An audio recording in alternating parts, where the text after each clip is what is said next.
दोस्तों नमस्कार। अपने चैनल पे मैं विजय प्रकाश आपका हार्दिक स्वागत करता हूं।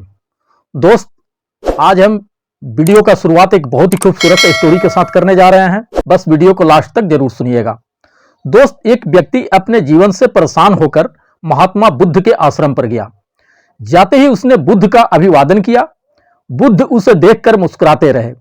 फिर उस व्यक्ति ने बुद्ध से कहा, आप तो परम ज्ञान की प्राप्ति कर लिए हैं, आप परम ज्ञानी हैं, मुझे भी वो रास्ता बताइए जिससे मैं भी परम ज्ञान को प्राप्त कर सकूं।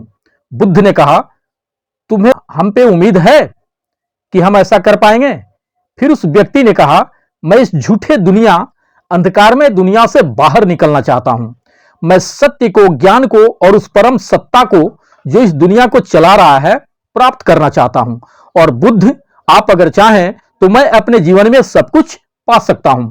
फिर बुद्ध ने मुस्कुराते हुए वही सवाल किया, क्या तुम्हें उम्मीद है, विश्वास है कि मैं ऐसा कर सकता हूं? उस व्यक्ति ने कहा, अगर आपसे उम्मीद नहीं होता तो मैं यहां तक आता ही क्यों? बुद्ध ने कहा, तुम अपना घर संसार छोड़कर ऐसा करना क्यों चाहते हो? उस व्यक्ति ने कहा, बुद्ध, मेरे पिता ने मेरे मर्जी के खिलाफ, जिसे मैं जानता तक नहीं था, उस लड़की से मेरा विवाह करा दिया। मुझे जो अच्छा लगता है मैं करता हूं, पर वो काम पत्नी को पसंद नहीं होता है। वह चाहती है कि मैं वैसा काम करूं जिससे अर्निंग ज्यादा आए। वो मुझसे झगड़ने लगती है, मेरा जीना मुश्किल कर दिया है उसने। मैं अपने कुछ मित्रों के पास भी मदद की उम्मीद से गया, पर वहां भी नाकामयाबी ही मिली मुझे। मैं इस सांसारिक जीवन से तंग आ गया हूं। यहां लोग बाहर से कुछ और तथा अंदर से कुछ और होते हैं। यहां कोई किसी के उम्मीद पर खरा नहीं उतरता। इसलिए मैं सत्य की खोज में, परम ज्ञान और ईश्वर की खोज में आपके पास चल के आया हूं कि यहां हमें सब कुछ मिल जाएगा। जानते हो दोस्त, बुद्ध ने क्या कहा? उन्होंने कहा कि ठीक है, तुम आश्रम पर रह सकते हो यहां के नियमों का पालन करते हुए, और एक काम और करना होगा तुम्हें। ये घड़ा है, इसे मैंने बहुत परिश्रम से तैयार किए हैं अपने हाथों से। आज से एक घड़ा तुम्हारे हाथों में रहेगा, ध्यान रहे टूटना नहीं चाहिए। व्यक्ति ने कहा, यह कौन सा बड़ा काम है, मैं आज से ही लग जाता हूं। फिर बुद्ध ने कहा, रोज तुम्हें आश्रम के भिक्षुओं के साथ भिक्षा मांगने जाना है। वहां से लौटकर सबके साथ मिलकर भोजन पकाना है और प्रेम पूर्वक ग्रहण करना है। मगर जब तक मैं ना कहूं, मेरे किसी भी प्रवचन या सभा में नहीं आना है। उस व्यक्ति ने बुद्ध की सारी बातों को स्वीकार कर लिया। धीरे धीरे आश्रम में रहते हुए उसे 1 महीने बीत गया। वो सोचने लगा, बुद्ध मुझे सभा में बुलाएंगे या नहीं, मुझे ज्ञान की प्राप्ति होगी या नहीं। तमाम तरह की बातें अपने मन में वो सोचने लगा। और देखते ही देखते 2 महीने बीत गया और फिर 3 महीने भी। अब और इंतजार करना उसके बस में नहीं था। उसके सब्र के बांध टूट रहे थे। वह व्यक्ति बिना अनुमति का बुद्ध के सभा में चला गया और देखने से वह काफी क्रोध में लग रहा था। जाते ही बुद्ध से सवाल किया, मैं तो यह सोचकर आया था कि मुझे यहां ज्ञान की प्राप्ति होगी, ईश्वर की प्राप्ति होगी। इतना समय बीत गया, क्या हुआ? बुद्ध ने मुस्कुराते हुए कहा, इंतजार करो, समय आने पर सब मिल जाएगा। वो व्यक्ति और गुस्से में आकर बोला, आपके पास कोई परम ज्ञान नहीं है, आप ज्ञानी होने का बस ढोंग करते हो। आपके पास कोई ईश्वरीय शक्ति नहीं है, आपके पास ऐसा कुछ है ही नहीं, तो आप दूसरे को क्या दे सकते हो? मैं ही मूर्ख था जो कुछ बड़ा पाने की उम्मीद में इंतजार करते करते इतना लंबा समय गंवा दिया।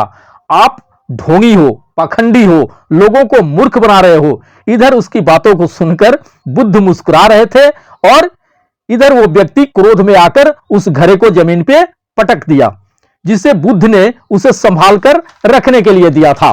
बुद्ध ने घड़े के एक एक टुकड़े को उठाकर एक कपड़े में रखने लगे। यह देखकर उस व्यक्ति को शर्मिंदगी महसूस होने लगी कि ऐसा मैंने क्यों किया। फिर बुद्ध ने कहा, कोई बात नहीं, अब वो समय करीब आ गया है जब मैं तुम्हें ज्ञान दे सकूं।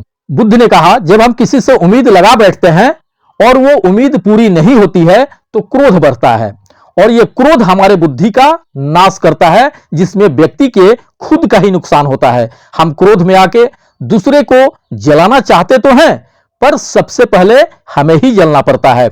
बुद्ध उस घड़े के टुकड़े को कपड़े से निकालते हैं और उस व्यक्ति के आगे रख देते हैं। क्या तुम इसे वापस जोड़ सकते हो? वो व्यक्ति लज्जित होकर बोला, भगवान बुद्ध, मुझे माफ कर दें, मेरी बुद्धि नष्ट हो गई थी जो मैंने ऐसा काम कर दिया, मैं इसे वापस नहीं जोड़ सकता। बुद्ध ने कहा, मैं यही तुमको समझाना चाहता हूं। तुमने पूरी जिंदगी दूसरों से उम्मीद करी, जब वह पूरी नहीं हुई तो तुम क्रोध में आकर वहां से भाग गए, इससे तुम्हारा ही नुकसान हुआ। दोस्त, वह व्यक्ति बोला, क्या हमें किसी से कोई उम्मीद नहीं करनी चाहिए? इस पर बुद्ध ने कहा, जब भी तुम दूसरों से अपने स्वार्थ के लिए उम्मीद करोगे तो दुख पाओगे ही, पर अगर दूसरों को सुख देने की, खुशी देने की उम्मीद करोगे तो तुम्हें खुद भी सुख मिलेगा। फिर उस व्यक्ति ने कहा, भगवान बुद्ध, मुझे अपनी चरणों में जगह दें, मैं उस परम ज्ञान की तरफ आगे बढ़ना चाहता हूं जो मुझे सिर्फ आपके पास ही मिल सकता है। बुद्ध ने कहा, अभी तुम अपने घर जाओ और अपने माता पिता और पत्नी के साथ रहो, तुम्हें अभी गृहस्थ जीवन जीने की जरूरत है। इस पर उस व्यक्ति ने बुद्ध से कहा कि हे बुद्ध, क्या मुझे ज्ञान प्राप्त करने का यह अधिकार नहीं है? आप मुझे यहां से वापस क्यों घर भेज रहे हो? बुद्ध ने कहा, जिससे ज्ञान प्राप्त करना हो वो अपने गृहस्थ जीवन में भी ज्ञान प्राप्त कर सकता है। घर परिवार के लोग उनके रास्ते का रोड़ा बिल्कुल भी नहीं बनते हैं, बल्कि वे सहयोग ही करते हैं। अभी तुम्हें इस पूरे दुनिया में सिर्फ अंधकार ही नजर आता है। पहले तुम अपने जीवन में सिर्फ प्रकाश को देखो, उसे ढूंढो कि प्रकाश कहां है। घर जाओ, ध्यान करो, फिर तुम परम सत्य की खोज पर जाने लगोगे, तुम्हें रास्ता अवश्य मिल जाएगा, तुम परम शांति की ओर जा सकोगे। वह व्यक्ति भगवान बुद्ध के चरणों में गिर गया, फिर वो व्यक्ति अपने घर के लिए निकल गया। यह सारा घटनाक्रम बुद्ध का एक शिष्य देख रहा था। उसने बुद्ध से कहा, हे भगवान, आप सभी को अपने साथ जोड़ लेते हैं, इसे वापस घर क्यों भेज दिया? इस पर बुद्ध ने कहा, सुनो, इस दुनिया में बुद्धि का विकास और प्राथमिक अवस्था को, फर्स्ट स्टेप को पार करने के लिए दुनिया से होकर गुजरना पड़ता है। दुनिया का कोई भी व्यक्ति सन्यासी होकर या संसार को छोड़कर ज्ञान के मार्ग पर बहुत आगे नहीं बढ़ सकता।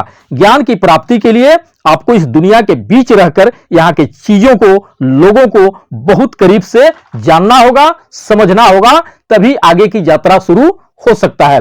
वो व्यक्ति अभी सांसारिक जीवन को जिया भी नहीं था, वह भाग रहा था। जैसे ही वो सांसारिक मार्ग को जान लेगा, वह परम ज्ञान को प्राप्त कर लेगा। दोस्त, जब हम दूसरे के सपनों को पूरा करने के बारे में सोचेंगे, जब हम दूसरों के खुशहाल करने के बारे में सोचेंगे, जब हम दूसरों को हेल्प करने के बारे में सोचेंगे, जब हम दूसरों के प्रोग्रेस और अचीवमेंट के बारे में सोचेंगे, सब मिला जुला कर देखें तो जो हम अपने बारे में सोचते हैं, अगर वही हम दूसरों के बारे में भी सोचने लगे तो फिर हमारा किसी से उम्मीद और विश्वास भी नहीं टूटेगा, और जो चीजें हम दूसरों के लिए चाहते हैं वो सब कुछ होगा हमारे पास।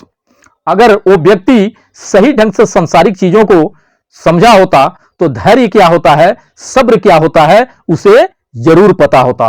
फिर वो मात्र 3 महीने के इंतजार में अपना धैर्य खोकर बुद्ध का दिया हुआ घड़ा जमीन पे पटक कर नहीं तोड़ता। सहनशीलता, धैर्य, विश्वास, सकारात्मकता, साहस, ये सब मनुष्य को बड़ा और महान बनाते हैं। दोस्त, अगर इस वीडियो से कुछ सीख पाए हो तो हमें कमेंट में जरूर लिखिएगा। हम बहुत सारी रोचक जानकारियों के साथ मिलते रहेंगे आपसे। आपके उज्जवल भविष्य की कामनाओं के साथ मिलते हैं नेक्स्ट वीडियो में। थैंक यू दोस्त, धन्यवाद।